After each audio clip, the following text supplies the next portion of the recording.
पिछले 2-3 सालों से 24 दिसंबर का दिन जो है महाजिर कल्चर डे के हवाले से मनाया जाता है। हम जिस खित्ते में रहते हैं उस खित्ते के साथ मोहब्बत हमारा फ़र्ज़ होता है। सरकारी नौकरियों में कोटा हमारा नहीं। चूँकि सिंध में रहता हूँ तो जाहिर है कि मैं सिंधी हूँ। देखिए, पाकिस्तान है तो हम सब हैं। लेकिन अगर वो अपनी शनाख्त, अपने आबा व अजदाद की पहचान के लिए महाजिर का लफ्ज़ यूज़ करते हैं तो क्या काबाहत है इसमें। महाजिर डे पे बात करने आए और आपने सिंधी टोपी माशाल्लाह से लगाई। Welcome to our YouTube channel.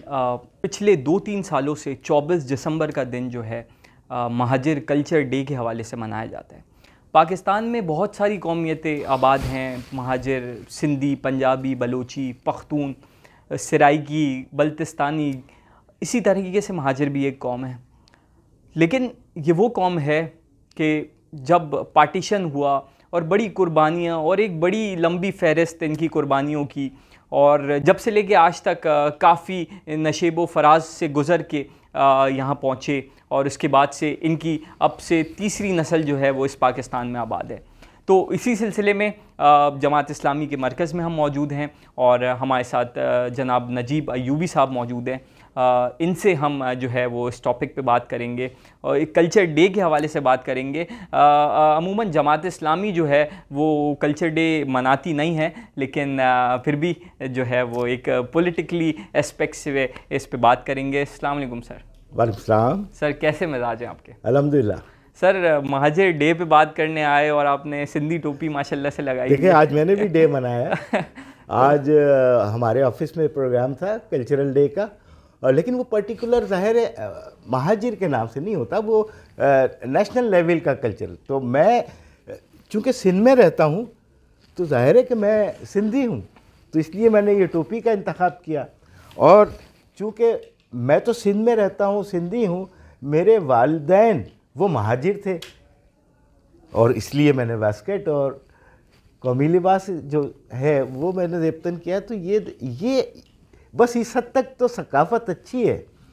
मिसाल के तौर पे हम जिस खित्ते में रहते हैं उस खित्ते के साथ मोहब्बत हमारा फ़र्ज़ होता है, और जब हम मोहब्बत करेंगे तो वो लोग भी हमें अडॉप्ट करेंगे, हम उसको सीखेंगे, हम उसको समझेंगे। हाँ, अपने कल्चर से, अपनी सकाफ़त से दूरी ये भी दुरुस्त नहीं है। ये नेचुरल है कि हम जो भी होते हैं हमें अपनी लैंग्वेज से, अपने अक़दार से, अपने खानों से, अपने रिश्तेदारों से मोहब्बत होती है।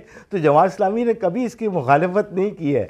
तो आपका ये जो कॉन्सेप्ट है कि जमात इस्लामी नहीं मनाती है, तो जमात इस्लामी ज़्यादा शोर शराबा नहीं करती है, मनाती। दूसरी बात ये कि देखें भाई, इमिग्रेंट का तर्जुमा है महाजिर, तो इमिग्रेंट तो मेरे वालिदैन थे, राइट?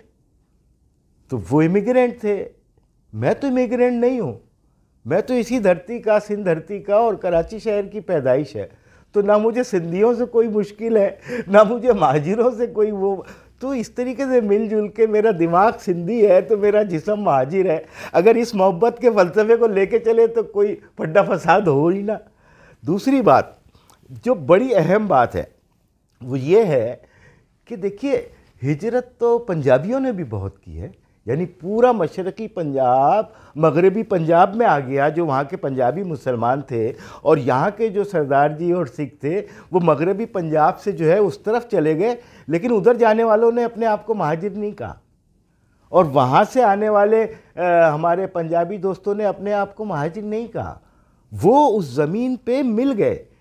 इससे बड़ी हिजरत हुई है पेशावर, खैबर पख्तून, यानी दिलीप कुमार वहाँ चले गए और वहाँ के लोग इधर आ गए, लेकिन उन्होंने दोनों तरफ में महाजिर नहीं कहा।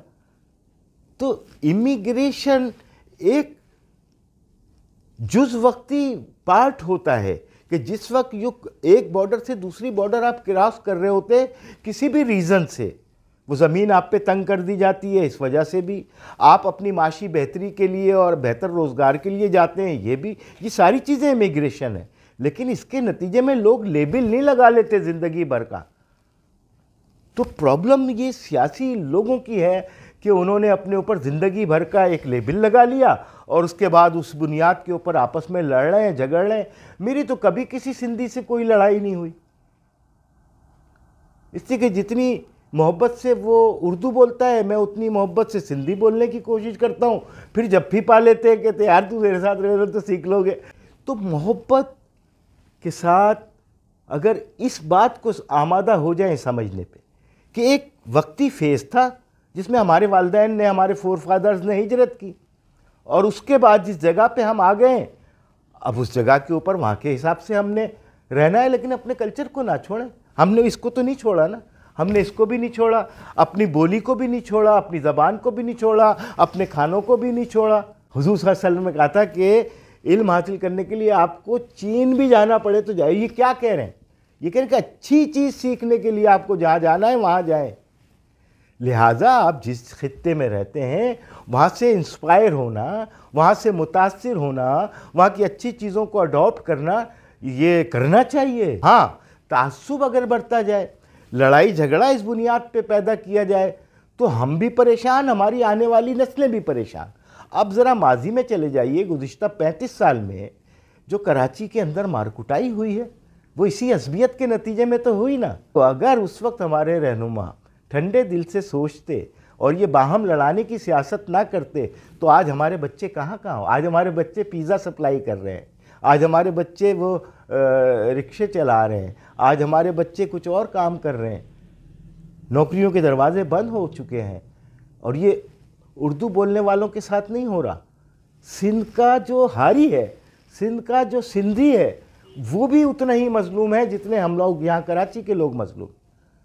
ये जो वडेराना माइंडसेट होता है, ये वडेराना माइंडसेट पंजाब के मलिक में, बलूचिस्तान के सरदार में और सिंध के वडेरे में, ये एक माइंडसेट है जो हर जगह मौजूद है। वो अपने नीचे इस्तेहसाल करते हैं। अब बलूचिस्तान के अंदर जितने मदारी और जितने वो और जितने जहरी और ये जिनकी वो मरमर की कानें हैं और जिनकी जो है वो कोयले की कानें हैं और जिनके ज़रख़ून के जो है वो निकल रहे हैं, वो ज़रख़ून के पत्थर निकल रहे हैं, इन्होंने अपने हारियों को क्या दिया? इतने अपने मज़ारों को क्या दिया सिवाय फाकों के, सिवाय भूख और अफलास के? आज भी उनकी पंजीरों के पीछे वो बग़ैर चप्पल के भाग रहे होते हैं। ये जो माइंडसेट है, असल हमारी लड़ाई, तमाम मजलूमों की लड़ाई, तमाम महरूमों की लड़ाई इस माइंडसेट से होनी चाहिए। जिस वक्त हमने इस माइंडसेट को, ये बहुत कम होते हैं, ये शायद 1% भी नहीं होते, लेकिन ये डोमिनेटिंग होते हैं, ये रोलिंग पार्टी होते हैं, ये अपने मफादात के लिए सब एक हो जाते हैं और 99% मजलूमों को, महरूमों को, उनको दबा के, उनको कुचल के अपनी मराहत हासिल कर रहे होते। आपने देखा नहीं इलेक्शन में ये सारे 80, 90, 100, 150 इलेक्टेबल उठ के इधर चले जाते हैं, उधर से उठ के उधर चले जाते हैं, उधर से, यानी हुकूमतें बदलती रहती हैं, इनके चेहरे नहीं बदलते, इनकी बिरादरियाँ वही रहती हैं। तो असल जंग हमारी उनसे। हम जिस जगह हैं उस जगह के कल्चर को, बूदोबाश को पसंद करें, लाइक करें, लेकिन अपना कल्चर भी ना छोड़ें। कितना अच्छा इम्तिजाज है मेरा कि मैंने यहाँ पर सिंध धरती का निशान, इज़्ज़त, वक़ार ये सर पर रखा हुआ है और सीने से मैंने अपनी जैकेट लगाई हुई है जो मेरी शनाख्त है, और ये कायदे आज़म का दिया हुआ ड्रेस है जो मैंने पहना हुआ है, कौमी ड्रेस, नेशनल। तो ये अगर पहलू से हम सोचें तो हमारा तो सारा झगड़ा ही ख़त्म हो जाता है। अच्छा, ये बड़ा आपने बड़ा अच्छा इसका जो इब्तिदाइया दिया, लेकिन प्रैक्टिकली अगर कहें, जैसे पंजाबी जो हैं वो चाहे पॉलिटिकली आएँ तो वो एक नारा लगाते हैं कि जाग पंजाबी जाग, तेरी पग नू लग गया दाग। अब सिंध में चले जाएं तो वो फिर पाकिस्तान खप्पे का कह के नारा लगाते हैं, पख्तूनख्वा उसमें नारा लगाते हैं।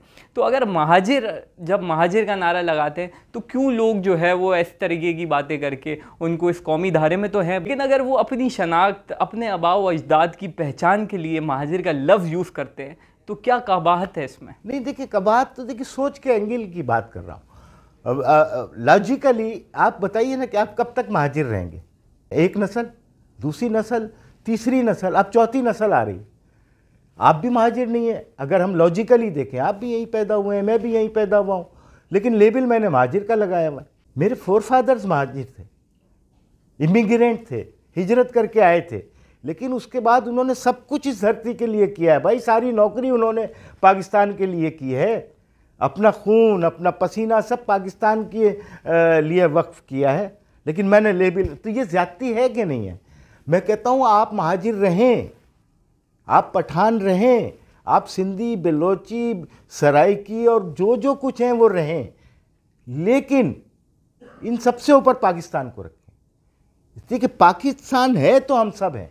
लिहाजा अपनी महाजिर शनाख्त, अपना कल्चर, अपनी पश्तो शनाख्त, अपनी सारी। अब जहाँ तक आपने बात की कि वो कहते हैं कि तेरी पगनू लग गया दाग और फला, ठीक है, ये मैं उसी 1 क्लास की बात कर रहा हूँ, 1% क्लास की, कि ऐसे नारे, ऐसे स्लोगन ये 1% क्लास अपने मतलब को हासिल करने के लिए लगाती है।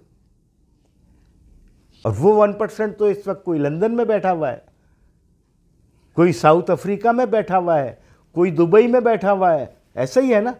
उनके कारोबार भी सिंधियों के साथ भी हैं, पंजाबियों के साद भी हैं, सब कुछ अय्याशी मज़े, और वाशिंगटन की होटल्स ख़रीद ली हैं उन लोगों ने, राइट, ऐसे ही है ना। 99% जो महाजिर सो कॉल्ड थे मेरे भाई मेरे दोस्त, वो तो रूल ही रहे ना। तो फ़ायदा किसने उठाया इन नारों में उलझा के? इन नारों में उलझा के फ़ायदा उन पॉलिटिशियंस ने उठाया जो 1% से भी कम है। लिहाजा आप महाजिर रहिए, आप सिंधी रहिए, आप पठान रहिए, आप जो हैं वो रहिए, लेकिन इन सारी शनाख्तों के साथ आप उस गुलदस्ते की मानिंद लगें जो आप किसी फ्लावर शॉप से ख़रीदते हैं, कि उसमें गेंदा भी होता है, उसमें चमेली भी होती है, उसमें मोतिया भी होता है, उसमें ग्रीन रंग की कुछ लड़ियाँ भी होती हैं। तो ये सारा इम्तिजाज बन के एक बहुत अच्छा सा बुके बनता है। तो पाकिस्तान एक बुके है। 52 रियासतें हैं अमेरिका के अंदर, हिंदुस्तान में 27 से ज़्यादा रियासतें हैं, दुनिया के और गोशों में बहुत सारी रियासतें हैं। हम 4-5 के अंदर उलझ रहे हैं।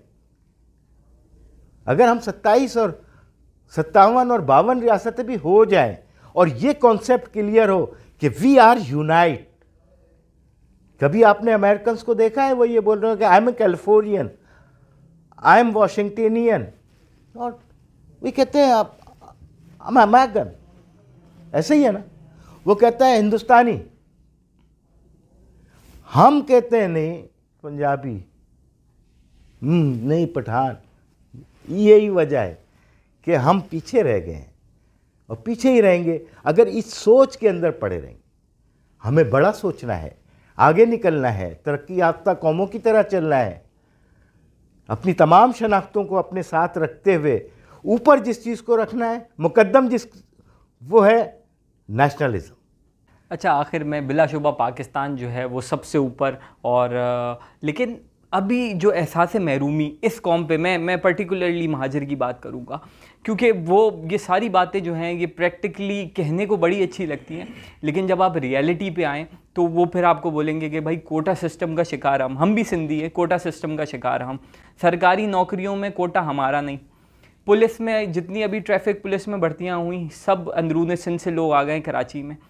तो यहाँ के जो लोग हैं, अगर वो अपने आप को सिंधी, चले मान लें कि वो सिंधी है, ठीक है, और हैं भी सिंधी, लेकिन उसके बाद क्या उनको वो तमाम हुकूक मिल रहे हैं? और अगर नहीं मिल रहे तो वो इस नारे के पीछे जो है, ये नारा भी उनको कुछ नहीं देता, लेकिन एटलीस्ट एक शनाख्त तो देता है, या 4 आंसू जब आते हैं इंसान के तो फिर यही वाली चीज़ रह जाती है। तो इस बारे में आप क्या कहना चाहेंगे? इस पर बड़ा क्लियर देखिए जी मौक़िफ़ है कि महरूमी ज़ाहिर है किसी वजह से पैदा हो रही है।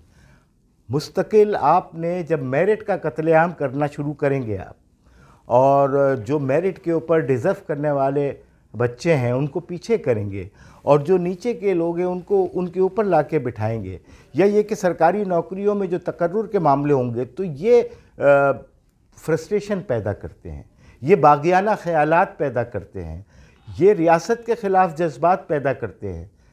तो ये सारी चीज़ों को रोकना चाहिए। और ये कब रुकेगा? ये उस वक्त रुकेगा जब संजीदगी के साथ पाकिस्तान का वो एलिमेंट जो पाकिस्तान को आगे ले जाना देखना चाहता है, मैं बात कर रहा हूँ जमात इस्लामी की।